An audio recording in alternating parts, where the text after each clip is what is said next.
ప్రేక్షకుల నమస్కారం. నేను సిబి ఈస్టర్ కాదు. నేను ఏ స్టాక్‌ని కొనమని గాని, అమ్మమని గాని మీకు చెప్పట్లేదు. కేవలం మన తెలుగు ట్రేడర్స్ కోసం నేను చెప్పేది ఏంటంటే, స్టాక్ మార్కెట్ నేర్చుకోవడానికి ఇంగ్లీష్ అసలు అవసరం లేదు. జ్ఞానానికి ఇంగ్లీష్ చదవడానికి, మాట్లాడడానికి సంబంధం లేదు. జ్ఞానం అనేది మన పురుగుల నుంచి వచ్చేది. మన వీడియోలో పోయే ముందు ఈ వీడియో నచ్చినట్లయితే లైక్ చేయండి, షేర్ చేయండి, సబ్స్క్రైబ్ చేయండి. మన ప్రేక్షకులకు ఒక చిన్న విన్నపం. స్టాక్ మార్కెట్‌ని షార్ట్ టర్మ్‌లో నేర్చుకొని మనీ ఇన్వెస్ట్ చేసేది కాదు. అంతేకాకుండా నా ఏ వీడియోలో కూడా నాకు క్యాపిటల్ అమౌంట్ ఇంతని గాని, నా క్వాంటిటీ ఇంతని గాని నేను చూపించట్లేదు. అంతేకాకుండా పర్ ట్రేడ్ రిస్క్ అంతని గాని నేను చూపించట్లేదు. లైవ్‌లో ట్రేడ్ చూపితే సెబీకి విరుద్ధం. కాబట్టి నేను చూపించట్లేదు. మీరు ముఖ్యంగా నా యొక్క మెయిన్ లెవెల్స్‌ని మరియు జోన్ లెవెల్స్‌ని ప్రైస్ ఎలా టెస్ట్ చేస్తుందో మాత్రమే చూడండి. మరి ఎంట్రీ పాయింట్‌ని, ఎస్ఎల్ పాయింట్‌ని, టార్గెట్ పాయింట్ తెలుసుకోండి. స్టాక్ మార్కెట్‌లో సక్సెస్‌కి ఎప్పుడు గుర్తుంచుకోవాల్సిన 3 పాయింట్లు. రాండమ్ స్టాక్స్‌ని తీసుకోవడం, రాండమ్ లెవెల్స్ మార్చేయడం, రాండమ్ ట్రేడ్ చేయడం ఆపేయాలి. కనీసం ఓ 4 రోజుల పాటు ప్రతిరోజు సరైన రిస్క్ వాడుతూ డైలీ ట్రేడింగ్ చేయాలి. మన మైండ్‌ని స్టేబుల్‌గా ఉంచుకోవాలి. అంటే ఇది ఒక్క మాటలో చెప్పేది కాదు. ఇది చాలా కష్టం కానీ ప్రాక్టీస్ చేయొచ్చు. ఇది నంబర్ ఆఫ్ సినారియోస్‌లో వస్తుంది. గైడెన్స్ లేకుండా సాధ్యం కాదు. అందుకే నేను ఆఫ్లైన్ ట్రైనింగ్ ఇస్తున్నా. ఇది 6 నెలలు నుంచి సంవత్సరం పడుతుంది.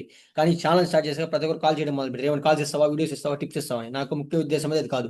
వీళ్ళు ఎవరికైనా ఇంట్రెస్ట్ ఉంటే నన్ను రీచ్ అవ్వగలరు. నా నెంబర్ డిస్క్రిప్షన్‌లో ఉంటుంది. నేను ఇలానే రోజు వీడియోస్ పోస్ట్ చేస్తూ ఉంటాను. దాని ద్వారా కూడా మీరు నాలెడ్జ్ పొందవచ్చు. మీకేమైనా డౌట్స్ ఉంటే కామెంట్స్ రూపంలో అడగండి. ఓకే. ఇప్పుడు మనం లైవ్‌లోకి వెళ్దాం. లైవ్‌లో ప్రతిరోజు ఒకేలాగా రీడ్ చేస్తాం. ఒకేలాగా ఎంట్రీస్ తీసుకుంటాం. ఒకేలాగా ఎస్ఎల్ పెడతాం. ప్రతిరోజు ఎలా రీడ్ చేస్తాం? టెక్నికల్‌గా, ఫండమెంటల్‌గా లెవెల్‌ని పట్టుకొని రీడ్ చేస్తాం. మన ఎంట్రీస్ మన జోన్స్ కాడ నుంచి ఉంటాయి. కానీ మన మార్కెట్‌లో జనాలందరూ మెయిన్ లెవెల్స్ దగ్గర నుంచి ఎంట్రీస్ ఇయటానికి ట్రై చేస్తారు. కానీ అది మనం ఎగ్జిట్ కోసం ప్లాన్ చేస్తాం. ఈ తర్వాత మనం జోన్స్ పట్టుకొని రీడ్ చేసి మన ఎంట్రీ ఇచ్చి ఎస్ఎల్ పాయింట్ పెట్టి టార్గెట్ కోసం 1:4 కోసం వెయిట్ చేస్తాం. అలాంటి టైంలోనే ఆల్రెడీ ఇప్పుడు మనకి ఎన్టీపీసీ ఎదురైంది. ఎన్టీపీసీ ఎదురైందంటే ఏంది? ఇప్పుడు ఇక్కడ స్ట్రక్చర్ క్రియేట్ ఇంతసేపు ఓపికగా ఉంటారా? ఉండలేరు. ఎందుకంటే ఈ జోన్‌లోకి ఎంటర్ అయినాక ప్రతిరోజు జోన్, జోన్ అని చెప్తున్నా కదా! ఆ జోన్‌లోకి ఎంటర్ అయినాక ఆ సింప్టమ్స్ కూడా అలాగే ఉండాలి. అలా ఏర్పడితేనే అలా జరగద్ది. లేకపోతే జరగదు. ఇప్పుడు ఈ జోన్‌లోకి ఎంటర్ అయ్యి ఇంచుమించు గంట పైన అవుతుంది. గంట పైన అవుతుంది. ఇప్పుడు దాకా కూడా కన్ఫర్మేషన్ ఇట్లా. ఎందుకు ఇట్లా కన్ఫర్మేషన్? ఎందుకు ఇయట్లేదంటే ఆ కన్ఫర్మేషన్ ఇస్తే అక్కడి నుంచి పడద్ది. పడద్ది కాబట్టి ఆ కన్ఫర్మేషన్ చూపియట్లా. ఆ కన్ఫర్మేషన్ చూపించిందంటే మన ఎంట్రీ ఉంటది. ఆ కన్ఫర్మేషన్ ఎలాంటి కన్ఫర్మేషను? ఎలాంటి కన్ఫర్మేషన్ అంటే మీకిప్పుడు చూపిస్తా. ప్రైస్ ఆ జోన్‌లోనే టెస్ట్ చేస్తుందిగా, టెస్ట్ చేస్తుందిగా, టెస్ట్ చేస్తుందిగా, టెస్ట్ చేస్తూనే ఉంది కదా! ఇప్పుడు ఎలాంటి కన్ఫర్మేషన్ ఇస్తే ఇది పడబోతుంది? ఎలాంటి కన్ఫర్మేషన్ ఇస్తే పడద్ది? ఎలాంటి కన్ఫర్మేషన్ ఇంక ఏమీ లేదు. ఇక్కడి నుంచి 2 క్యాండిల్స్‌ని బ్రేక్ చేస్తుంది అంటే నీ ఎంట్రీ ఉండాలి. ఇక్కడి నుంచి 2 క్యాండిల్స్‌ని బ్రేక్ చేస్తుంది అంటే నీ ఎంట్రీ ఉండాలి. ఎప్పుడు ఎంట్రీ? ఎప్పుడు 2 క్యాండిల్ బ్రేక్ చేస్తదో చూడండి. 2 క్యాండిల్ బ్రేక్ చేస్తేనే మన ఎంట్రీ ఉండాలి. లేదా ఎంట్రీ ఉండకూడదు ప్రస్తుతానికి. మళ్ళీ కన్ఫర్మేషన్ బట్టి మళ్ళీ ఎంట్రీ తీసుకోవాలా? పడలేదా? చెప్తా. ఇప్పుడు దాకా 2 క్యాండిల్స్ బ్రేక్ చేయదు. చూస్తా ఉండండి. 2 క్యాండిల్స్ ఎప్పుడైతే బ్రేక్ చేస్తదో అప్పుడు స్ట్రక్చర్ మారిపోద్ది. ఆ స్ట్రక్చర్ మారిపోయినాక మనం ఎంట్రీ ఇస్తాం. ఆ తర్వాత ఎస్ఎల్ పోద్దా?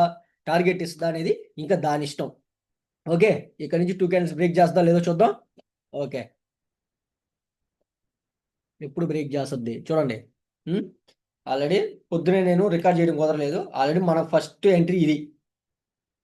దేంట్లో తీసుకున్నాం? టీసీఎస్‌లో. టీసీఎస్‌లో ఫస్ట్ ఎంట్రీ తీసుకున్నాం. ఎర్రదాకా టార్గెట్ బుక్ చేసాం. 1:6 దాకా వస్తుంది. ఇదిగోండి ఇప్పుడే టార్గెట్ బుక్ అయింది. టాప్‌లో ఇక్కడ తీసుకున్న ఎంట్రీ. టాప్‌లోనే ఎగ్జామ్ టాప్‌లో ఉన్నింది ఎంట్రీ. 1:6 వచ్చింది ప్రస్తుతానికి. ఎగ్జిట్. ఈ జోన్ లోలో ఎగ్జిట్. మన ఎంట్రీస్ ఆడే ఉంటాయి. ఎగ్జిట్స్ మెయిన్ లెవెల్ ఇది. ఈ బ్లూ లెవెల్. కానీ ఇక్కడ జోన్ క్రియేట్ అయింది. ఆ మెయిన్ లెవెల్ దగ్గర నుంచి పోద్దంటే పోదు. మామూలుగా అయితే ఆ మెయిన్ లెవెల్ దగ్గర నుంచి నేను ఎగ్జిట్ అవ్వాలి. ఎందుకు ఎగ్జిట్ కాలేదు? ఎందుకంటే అక్కడ జోన్ ఏర్పడింది. ఆ జోన్‌లోకి వస్తేనే వాడికి సపోర్ట్ దొరకదు. అందుకని చెప్పి జోన్‌లోకి ఎంటర్ అవ్వగానే ఎగ్జిట్ అయ్యా 1:6. ఓకే. ఇదేం చేస్తుంది? అట్టాగే ఉందా? చూద్దాం. అది ఏం ప్రూవ్ చేస్తది? ఏంది అనేది అది చూపిస్తది ఇప్పుడు. ఓకే. ఈ జోన్‌లో ఎంతసేపు వెయిట్ చేయగలమా? ఆ జోను అంటున్నాడు. జోను అంటున్నాడంటే ప్రతిరోజు ఆ జోను పని చేస్తది. అది రీడ్ చేస్తేనే పని చేస్తది. రీడ్ చేయకపోతే ఎందుకు పని చేస్తది? అందరికెందుకు పని చేస్తది? అందరికి పని చేయదు. అది రీడింగ్‌లోనే ఉంటది. ఆ జోన్‌లోకి ఎంటర్ అయినాక ఆ రీడింగ్ ఉంటది. ఆ రీడింగ్‌ని బట్టే మన ఎంట్రీస్ అనేవి ఉండాలి. ఓకే. అది. చూడండి. 2 క్యాండిల్ బ్రేక్ చేస్తదా? లేదా? అనేది అదే చూపిస్తది. చూడండి.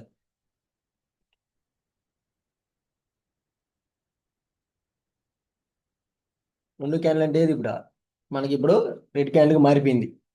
రెడ్ క్యాండిల్‌లోని బ్రేక్ చేయాలది. నిజంగానే పడదలుచుకుంటే. ఓకే. చూడండి. అలాగే చూస్తా ఉన్నా. బ్రేక్ చేస్తే ఎంట్రీ. ఇప్పుడు ఇయి ఉన్నాయా? ఇంకా ప్రూవ్ చేయలా. ప్రూవ్ చేస్తే ఎంట్రీ జోన్ మొత్తం ఫిల్ చేస్తే ఎంట్రీ తీసుకుంటాం. ఆ కన్ఫర్మేషన్ ఉంటాయి. చెప్పేది అదే కదా! కన్ఫర్మేషన్ బట్టే ఎంట్రీ తీసుకోవాలి. ఇది చూడు జోన్ టచ్ అవ్వగానే పడిపోయింది. ఇంక మనకు దానికి రీజన్ లేదు. ఇది మొత్తం ఫిల్ చేయాలి. దీంట్లో ఎంట్రీ తీసుకోవాలా. ఇది మంచిగా దొరికింది ఎంట్రీ తీసుకున్నాం. అనిస్టేటిక్స్ బుక్ చేశా. Oil and gas. ఈ జోన్ దగ్గరికి పోతే ఎంట్రీ తీసుకోవాలి. నిఫ్టీ అయితే ఈరోజు అటర్ ఫ్లాప్‌గా ఉంది. ఏంది సైడ్ వేలో ఉంది. నిన్న పెద్ద స్వింగ్ ఏసిందా? ఆ స్వింగ్‌లోనే అయిపోయాడు. ఓకే, ఇది చూద్దాం. మనది ఇది కదా ప్రస్తుతానిక కన్ఫర్మేషన్ చేసేదే. చేస్తుందా లేదో చూద్దాం. ఏం చేస్తుంది, ఏం చేయబోతుంది. ఒకలాంటి ఇచ్చేది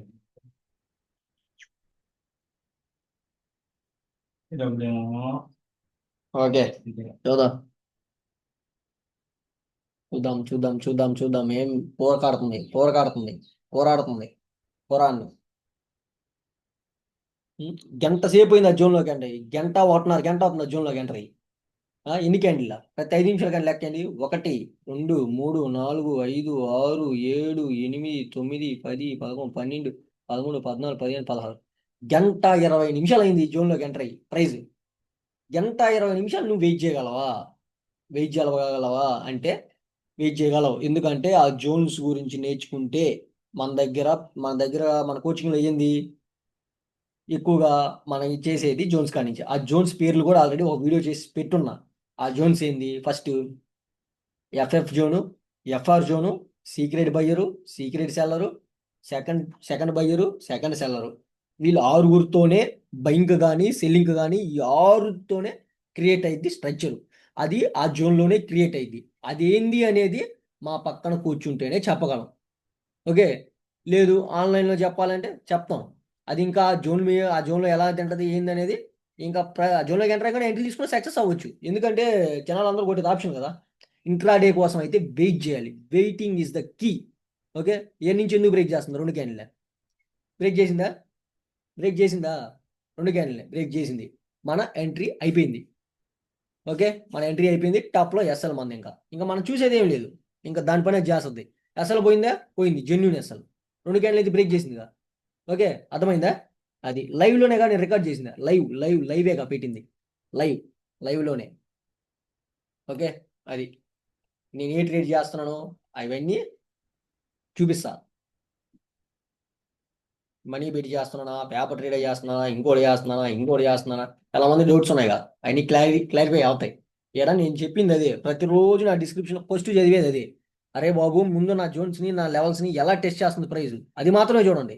మీకు పనికొస్తే వాడుకోండి, మీరు కూడా దాంట్లో పెట్టుకొని. అదేగా జరుగుతుంది. ఎస్ఎల్ పోయినా ఆనించే పోద్ది. ఎందుకు అంత పెద్ద మూమెంట్ ఆనించి ఎందుకు వస్తుంది? ఎందుకు పడుతుంది అక్కడి నుంచే? ఎందుకు పడుతుందంటే అలాంటి స్ట్రక్చర్ క్రియేట్ అయితే అదే జరగద్ది. ఓకే, అది మీకు పనికి వస్తే మీ దాంట్లో పెట్టుకోండి, పనికి రాబోతే వదిలేయండి. ఓకే, అది నేను నుంచి లైవ్లోనేగా చూడు ఎంత స్పీడ్తో వస్తుందో. ఇంకా అది ఎంత వేస్తుంది ఏం వేస్తుంది ఇంకా అది చూసుకుంటుంది. 2 క్యాండిల్ బ్రేక్ చేసింది, అయిపోయింది.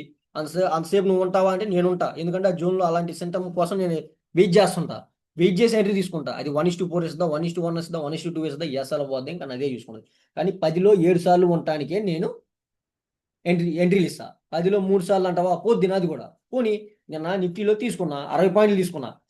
60 పాయింట్లు తీసుకొని 60 పాయింట్లు తీసుకొని మళ్ళీ లోన్ బ్రేక్ చేయనాక బై జుమ్మంటే వెళ్ళిపోయింది. ఓకే, అది మనం ఏం చేయలేం. అలాంటివి జరిగితే మనం ఏం చేయలేం. చూడు ఎంత పెద్ద రిజెక్షన్ వచ్చిందో. అంత పెద్ద రిజెక్షన్ వచ్చిందో చూడండి. ఇప్పుడు ఎంట్రీ వేరే వాళ్ళకి చెప్పి పెట్టి కొట్టే లోపల ఎగిరిపోతురే. అది నేను చెప్పేది. ఇక్కడ ఎవడ ఎంట్రీ వాడే పెట్టుకోవాలి, ఎవడ ట్రిగ్గర్ వాడే కొట్టాలి, ఎవడ టార్గెట్ వాడే బుక్ చేసుకోవాలి. లేదా మార్కెట్లో ఉంటాం అనవసరం. వాళ్ళు చెప్పారు వీళ్ళు చెప్పారు అని చేసేది మాత్రం అట్టర్ ఫ్లాప్. ఓకే, అది నేను చెప్పదలుచుకుంది. ఓకే, మరి ఈ రోజుకి ఓకే, అది ఓకే మరి.